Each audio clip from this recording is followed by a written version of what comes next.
Indian cinema വിപണിയെ അമ്പരപ്പിച്ചുകൊണ്ട് Mollywood box office ചരിത്രം തിരുത്തുകയാണ്. ആദ്യ 5 മാസത്തെ കളക്ഷനിൽ ഇന്ത്യൻ സിനിമയുടെ ആകെ വിഹിതത്തിൽ 10% അധികം സ്വന്തമാക്കാൻ മലയാളത്തിന് സാധിച്ചിരിക്കുന്നു.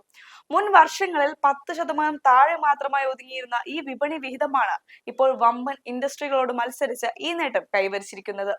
ബോക്സ് ഓഫീസ് ചാർട്ടുകളിൽ 141 കോടിയുമായി വാഴ 2 7-ാം സ്ഥാനത്തും 133 കോടിയുമായി ദൃശ്യം 3 8-ാം സ്ഥാനത്തും നിലയുറപ്പിച്ചിരിക്കുന്നു. വലിയ ബജറ്റുകളോ പരസ്യ കോലാഹലങ്ങളോ ഇല്ലാതെ തന്നെ ഉള്ളടക്കത്തിന്റെ കരുത്തിൽ ഒരു പ്രാദേശിക സിനിമയ്ക്ക് എങ്ങനെ ആഗോളതലത്തിൽ ബിസിനസ് റീച്ച് ഉണ്ടാക്കാം എന്നതിന്റെ ഉത്തമ ഉദാഹരണമാണിത്. മുൻപ് കേരളത്തിലെ കളക്ഷനെ മാത്രം ആശ്രയിച്ചിരുന്ന ഒരു ഇൻഡസ്ട്രി ഇന്ന് പാൻ ഇന്ത്യൻ തലത്തിലും വിദേശ വിപണികളിലും വലിയ ചർച്ചയായി മാറിയിരിക്കുകയാണ്. പ്രേക്ഷകരെ വൈകാരികമായി കണക്ട് ചെയ്യുന്ന തരത്തിലുള്ള സ്വാഭാവികമായ കഥ പറച്ചിലും സാങ്കേതിക വശങ്ങളിലെ സൂക്ഷ്മതയുമാണ് ഈ വിജയത്തിന് പിന്നിൽ. സൂപ്പർ താര ചിത്രങ്ങൾക്കൊപ്പം തന്നെ വലിയ താരനിരയില്ലാത്ത സിനിമകൾ ഇത്ര വലിയ ബിസിനസ് വിഹിതം നേടുന്നത് കണ്ടന്റുകളുടെ ഗുണമേന്മ തന്നെയാണ് ഏറ്റവും കൂടുതൽ വലിയ ഘടകമെന്ന് അടിവരയിടുന്നു.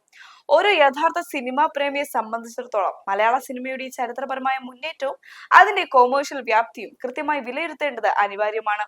ഈ വലിയ കുതിപ്പിനെ കുറിച്ചും മലയാള സിനിമയുടെ ഭാവി വിപണി സാധ്യതകളെ കുറിച്ചുമുള്ള നിങ്ങളുടെ വിലയിരുത്തലുകൾ താഴെ കമന്റ് ബോക്സിൽ രേഖപ്പെടുത്തുക.